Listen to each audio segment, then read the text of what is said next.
Okay, so hopefully by now you feel pretty confident in your understanding of the differences between premenopause, perimenopause, remember that transition phase, menopause itself, that single day in time, and postmenopause. We've talked about it.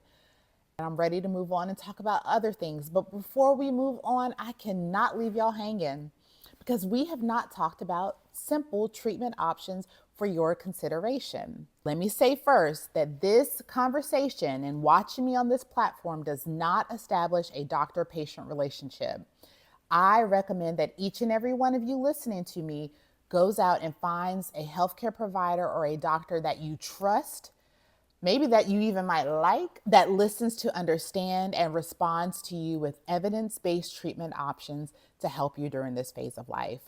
That being said, I'm going to share some easy things that you can consider that are actually helpful and then talk with you about your actual visit with that healthcare provider or that physician. So, the first thing that I recommend that everyone starts to consider, especially you, I recommend that you start to prioritize your rest, your sleep. We talked about it. Insomnia increases our risk of heart disease, right? And heart disease is the number one killer of women. We no longer can afford to put ourselves on a back burner. This is the phase of life where I actually would argue that being a little bit selfish and putting ourselves first is going to be how we thrive and not just survive during this phase. So, number one, making sure that you set a consistent bedtime. Number two, that your bedroom or wherever you're sleeping is cool and dark.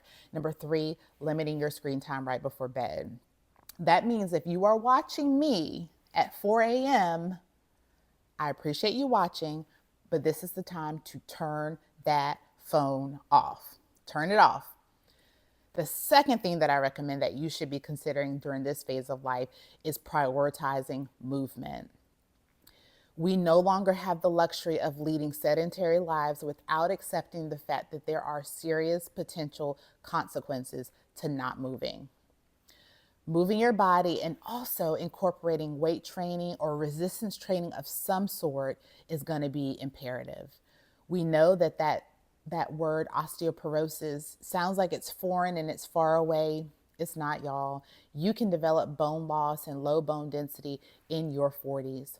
This is the time frame to start thinking about your body as a vehicle that's going to carry you the rest of your days.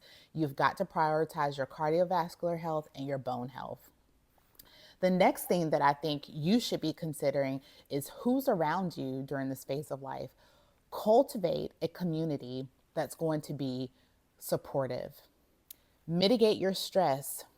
If it's causing you stress, if they are causing you stress, and they're not someone that you have to live with every day, and they are not vital to your well being, this may be the time for you to establish some boundaries and start to say the word no.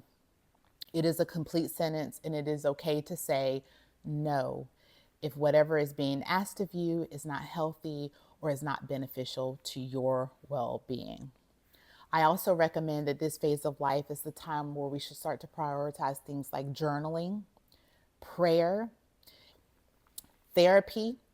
Finding a good therapist can be life changing. Don't let anybody else tell you otherwise. And also making sure that you build a community of friends and family that's supportive. The last thing that I recommend that you should be considering is finding a doctor or a healthcare provider that you trust, that listens, and that responds with understanding and empathy and evidence based management.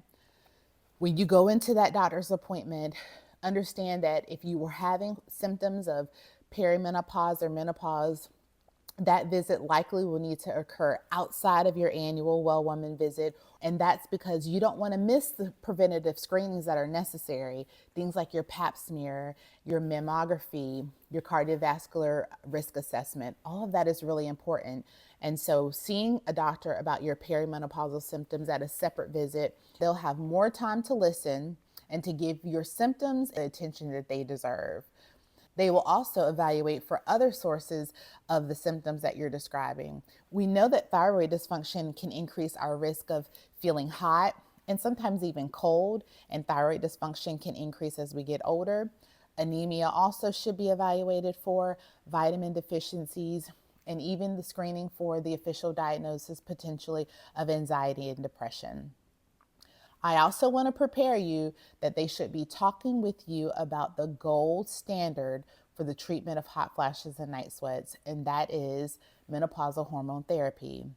The FDA has also approved the use of antidepressants, and there are newer neurokinin inhibitor treatments that are very helpful for the treatment of hot flashes and even sleep in patients who are not candidates for menopausal hormone replacement therapy. Nevertheless, I think it's very important that you know your options, that you feel informed, that that doctor has talked with you about the risk and the benefits directly related to you, that they have reviewed your medical history, your family history, your medication list, and discussed with you whether or not you are a candidate for whatever treatment that you are considering, and then that you have close follow up once you have chosen any therapy, because we want to know if it's actually working for you. That's my recommendation. I hope that it's helpful. If you've tried other things and they haven't helped, what would it hurt you to try this? Let's move on and talk about something else in the next video, but please watch this one a time or two and share it with a sister or a friend that you know might need to see it.